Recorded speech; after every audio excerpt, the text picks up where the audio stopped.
Hello students, BA second year experimental psychology के video lecture में आप सभी का फिर से स्वागत है।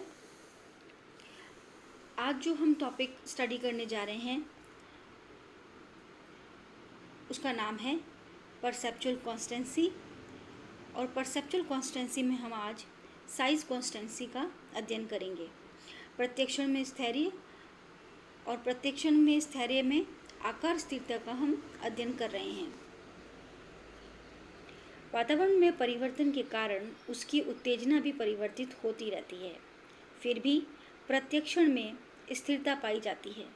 इसे ही प्रत्यक्षणात्मक स्थिरता या परसेप्चुअल कॉन्स्टेंसी कहते हैं। तो हमारे वातावरण में हमेशा चेंज होता रहता है और इस चेंज के कारण जो सेंसेशंस है उनमें भी परिवर्तन होता रहता है। परिवर्तन होने के बावजूद भी हमें जो परसेप्शन है उसमें कोई चेंजेस नहीं आते और वह कांस्टेंट रहता है। इसे हम दूसरे शब्दों में कह सकते हैं कि वस्तु और ऑब्जेक्ट जो है या उद्दीपक जो है या स्टिमुलस जो है उसकी भौतिक परिस्थितियों में परिवर्तन हो जाता है। उसकी जो फिज़िकल कैरेक्टरिस्टिक्स है, फिज़िकल कंडीशंस है, उसमें चेंज हो जाता है। फिर भी उसका जो प्रत्यक्षण या परसेप्शन है उसमें कोई परिवर्तन नहीं होता और उसमें स्थिरता बनी रहती है। यानी कि जो परसेप्शन है उसमें कॉन्स्टेंसी बनी रहेगी, चाहे उद्दीपक की जो फिज़िकल कंडीशंस है उसमें चेंजेस होते रहें। इसे ही हम प्रत्यक्षणात्मक स्थिरता या परसेप्चुअल कॉन्स्टेंसी कहते हैं। जैसे यदि हम किसी भी व्यक्ति को 4 फीट की दूरी से देखें या 20 फीट की दूरी से देखें, हम उसे उसी व्यक्ति के रूप में देखते हैं। जो अगर आप व्यक्ति को दूर से देखेंगे तो उसकी जो इमेज है वह तो छोटी बनेगी, पर इसका मतलब ये नहीं है कि आप 6 फुट का जो व्यक्ति है उसे 4 फुट का परसीव करना शुरू कर देंगे। चाहे वह दूर हो काफ़ी आपसे तो भी आपको उसी तरीके से नज़र आएगा। इसे ही हम परसेप्चुअल कॉन्स्टेंसी या प्रत्यक्षण में स्थैर्य कहते हैं। प्रत्यक्षण में स्थैर्य मुख्यतः निम्न प्रकार से पाया जाता है। ये जो परसेप्शन में कॉन्स्टेंसी है वह निम्न प्रकार की होती है, जिसमें हम सबसे पहले आकार स्थिरता या साइज कॉन्स्टेंसी के बारे में पढ़ेंगे। इसके अलावा नेक्स्ट अध्याय में आप शेप कॉन्स्टेंसी या रूप स्थिरता, ब्राइटनेस कॉन्स्टेंसी या चमक स्थिरता का भी अध्ययन करेंगे। तो विद्यार्थियों, साइज कॉन्स्टेंसी या आकार स्थिरता किसे कहते हैं? जब हम किसी वस्तु को देखते हैं तो उस वस्तु का प्रतिबिंब हमारे अक्षीय पटल पर बनता है। जब भी आप किसी ऑब्जेक्ट को या स्टिमुलस को देखेंगे तो उसका जो इमेज है वह आपके रेटिना पर फॉर्म होता है। यदि वस्तु अधिक दूर होती है तो अक्षीय पटलीय प्रतिबिंब का आकार छोटा होता है। अगर आप किसी ऑब्जेक्ट को देख रहे हैं जो काफ़ी दूर है तो उसका जो इमेज आपके रेटिना पे बनेगा वह क्या होगा? छोटा होगा। और यदि दूरी कम होती है तो प्रतिबिंब का आकार बड़ा होगा। अगर आपका ऑब्जेक्ट जो है वो आपके नज़दीक है तो जो इमेज बनेगी उसका आकार जो होगा, साइज जो होगा वह बड़ा होगा।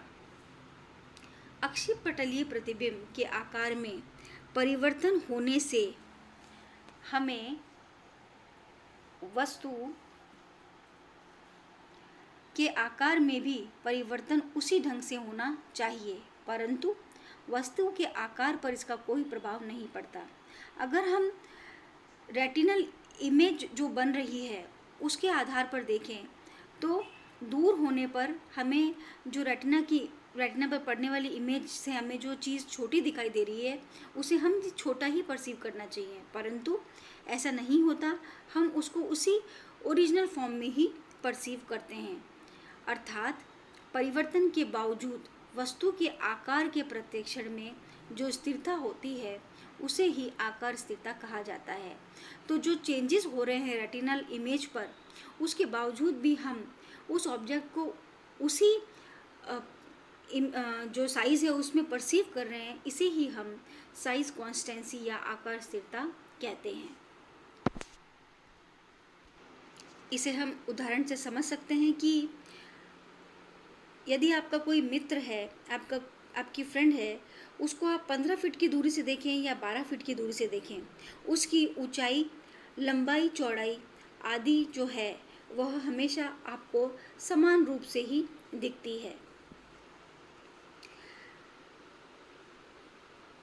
साइज कॉन्स्टेंसी पर हॉलवे तथा बोरिंग ने अपने प्रयोग में यह पाया कि व्यक्ति जब दोनों आँखों से प्रत्यक्षण करता है तब प्रत्यक्षीकरण में अति स्थैर्य पाई जाता है।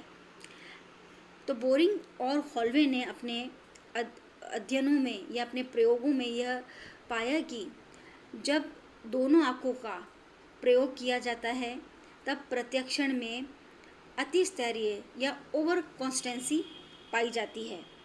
इसे हम दूसरे शब्दों में कह सकते हैं कि दूर की वस्तु भी अपने आकार की अपेक्षा हमें बड़ी दिखाई देती है जब हम दोनों आँखों का प्रयोग करते हैं, जबकि जब हम एक आँख से प्रत्यक्षण करते हैं तो उसमें लगभग पूर्ण आकार स्थैर्य रहता है।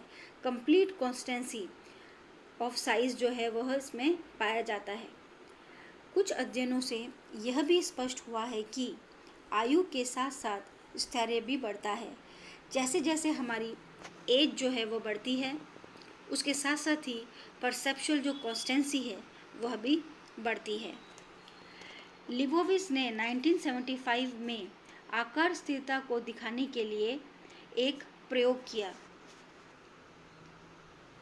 जिसमें प्रयोज्य को एक बड़ा गोल डिस्क 10 फीट की दूरी से दिखाया गया। तो विद्यार्थियों, इस प्रयोग में लिबोविच ने एक बड़े आकार का गोल डिस्क लिया और उसे उसने 10 फीट की दूरी पर रखा, और इस प्रयोग से वह ये जानना चाहते थे कि आकार स्थिरता को किस तरह से समझा जा सकता है। तो 10 फीट की दूरी पर रखने के बाद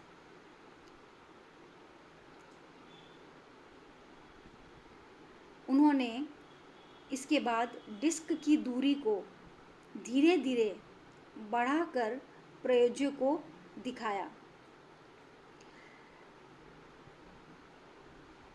दूरी बढ़ाकर दिखाने पर डिस्क की प्रतिमा का आकार प्रयोज्य की आँख के अक्षीय पटल पर छोटा होता गया। जैसा कि हम अभी पढ़ चुके हैं कि अगर ऑब्जेक्ट आपसे दूर होगा तो उसका जो रेटिनल इमेज है, जो रेटिनल इमेज फॉर्म होगा, वह क्या होगा? छोटा होता जाएगा। तो रेटिनल इमेज छोटा होने पर भी प्रयोज्य ने डिस्क का प्रत्यक्षण उसके वास्तविक आकार के रूप में सही किया।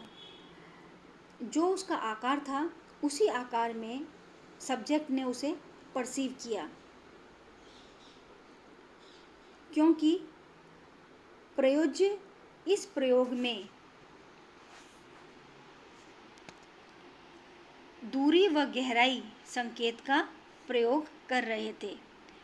क्योंकि जो सब्जेक्ट थे उन्होंने उसका उसी साइज़ में परसेप्शन इसलिए किया क्योंकि जो सब्जेक्ट है वह दूरी का जो प्रत्यक्षीकरण है उसका प्रयोग इसमें कर रहे थे। तो ऑब्जेक्ट दूर होने के बाद भी उस सब्जेक्ट को उसी साइज़ में नज़र आया। तो विद्यार्थियों, आज आपने प्रत्यक्षण में स्थैर्य में जो पहला टाइप है साइज कॉन्स्टेंसी या आकार स्थिरता का अध्ययन किया। सभी विद्यार्थियों को धन्यवाद। नेक्स्ट में आप जो बाकी के टाइप्स हैं उनका अध्ययन करेंगे।